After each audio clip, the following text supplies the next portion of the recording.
এই নচিকেতা চক্রবর্তীর একটা ভিডিও ভাইরাল হয়েছে, যেখানে দেখা যাচ্ছে উনি বাংলাদেশের তার পূর্বপুরুষের ভিটেতে গেছেন, বাংলাদেশে গেছেন। তো খুব আনন্দের কথা।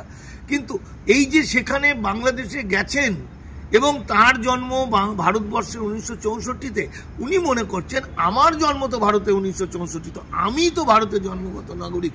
আইন কিন্তু তা বলছে না। আইন বলছে এই দেশের মানুষদের জন্য, এপারের মানুষ ঘটিদের জন্য সংবিধান অনুযায়ী নাগরিকত্ব, আর যারা ওপার বাংলা থেকে এসছে বা পূর্ব পাকিস্তান থেকে এসছে তাদের জন্য নাগরিকত্ব আইন 1955। আমি নচিকেতার সঙ্গে কথা বলে যেটা জানা গেছে, আমি যেটুকু অনুভব করেছি, উনি হয়তো আমাকে সরাসরি বলেননি, তাঁর বাবা মা কিন্তু বৈধ পথে ভারতবর্ষে আসেননি। আজকাল টিভি খুললেই আপনারা দুটো জিনিস দেখতে পাচ্ছেন, একটা হলো অনুপ্রবেশকারী, মানে বাংলাদেশে অনুপ্রবেশকারী, আর দেখতে পাচ্ছেন জঙ্গি, অর্থাৎ মুর্শিদাবাদের মানুষরা জঙ্গি সন্ত্রাসবাদী এই প্রচার করে, বা মুসলমানরা জঙ্গি এই প্রচার করে আসলে কিন্তু হিন্দু উদ্বাস্তুদের ধরার একটা পরিকল্পনা চলছে। এটা 2025 সাল হিন্দু রাষ্ট্র ঘোষণা এই কাজটা করছে। তার আগে হিন্দুদের জন্য নানা রকম কান্নাকাটি, কুমিরের অশ্রু ফেলেছিল শুভেন্দু অধিকারী থেকে শুরু করে বিজেপি নেতারা। আজকে তারা কিন্তু কৌশল করে বাংলাদেশ থেকে বহু মানুষকে ঢুকিয়ে নিয়েছে এবং তাদেরকে গ্রেপ্তার করা হচ্ছে, যেটা টিভিতে আপনারা দেখছেন। আমার কাছে বিষয় হচ্ছে, আমরা কি আদৌ জানি অনুপ্রবেশকারী কারা? যদি তা না হয়ে থাকে তাহলে আমরা অনুপ্রবেশকারী বলে যাদেরকে গ্রেপ্তার করছে, হিন্দু হোক মুসলমান হোক, আমরা এত আনন্দ পাচ্ছি কেন? দেখুন, আপনারা যদি দু চোখ খুলে দেখেন, যদি বোঝার চেষ্টা করেন, তাহলে আপনার আশেপাশে যত মানুষ বসবাস করছে, বহু মানুষ তার মধ্যে অনুপ্রবেশকারী, আপনি বুঝতে পারছেন না। এই অনুপ্রবেশকারীদের মধ্যে একটা অংশ আছে যারা জালি করেছে পাসপোর্টের, জ্ঞানত হোক অজ্ঞানত, কোনো একটা এজেন্সির মাধ্যমে পাসপোর্ট বানিয়েছে। সে পাসপোর্ট এজেন্সি কি করেছে, নানা রকম ছকে তাকে একটা পাসপোর্ট বানিয়ে দিয়েছে। ফলে এই প্রত্যেকটা মানুষ এখন ধরা পড়বে, কারণ এরা এতদিন ধরে বাঁচার জন্য একত্রিত হয়নি। এরা বলেনি আমরা অখণ্ড ভারতের ভূমিপুত্র, এরা বলেনি আমাদেরকে না জানিয়ে রাতারাতি বাঙালিকে ভাগ শেষ করার জন্য বাংলা ভাগ করা হয়েছে। আপনি একটা উদাহরণ দিই, তার কথাটাই আজকে বলি। আপনারা সকলেই চেনেন, অত্যন্ত বিখ্যাত মানুষ এবং বাঙালির গর্ব, নচিকেতা চক্রবর্তী। নচিকেতা একজন গায়ক। নচিকেতা কয়েকদিন আগে নচিকেতার একটা ভিডিও ভাইরাল হলো, নচিকেতা কি জানেন না?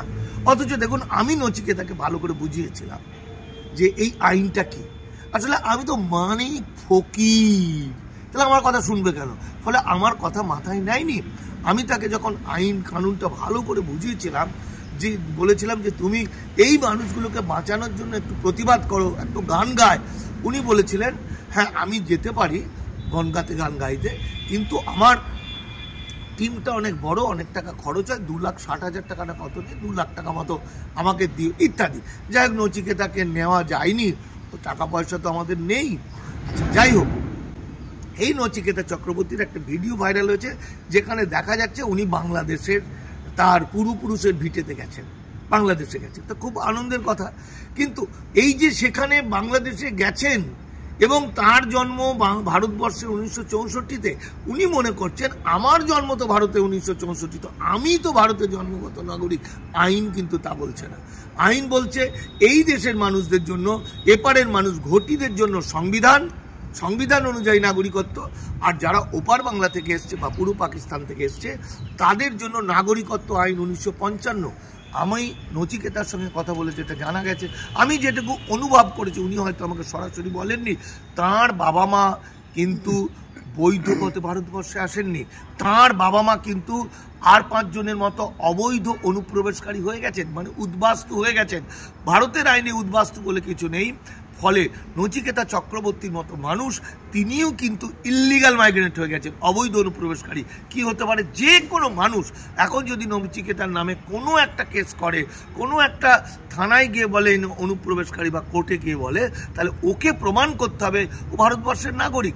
আর ভারতবর্ষের নাগরিক মানে ওনাকে প্রমাণ করতে হবে জন্ম সার্টিফিকেট নয়, কিন্তু যে ভারতের সিটিজেনশিপ সার্টিফিকেট, যে সিটিজেনশিপ সার্টিফিকেটগুলোর অনেকটাই ভুয়ো পাসপোর্টের মতো বহু মানুষের কাছে সিটিজেনশিপ সার্টিফিকেট আছে, কিন্তু ভারত সরকার অনেক সিটিজেনশিপ সার্টিফিকেট মানছে না, সেগুলো ফরেন রেজিস্ট্রারে দেখা যাচ্ছে, FRROতে তার নামটা নেই। সুতরাং আজকের ভিডিওটা আমার এইটুকু যে নচিকেতা চক্রবর্তী, সুজন চক্রবর্তী, অধীর চৌধুরী, কবিয়াল অসীম সরকার, বিধায়ক কি বলে আমাদের স্বপন মজুমদার, অম্বিকা রায় বিধায়ক, নিশীথ পরামানিক, এই রকম এগুলো তো খুব নাম করে গেছে বলে আপনারা জানেন।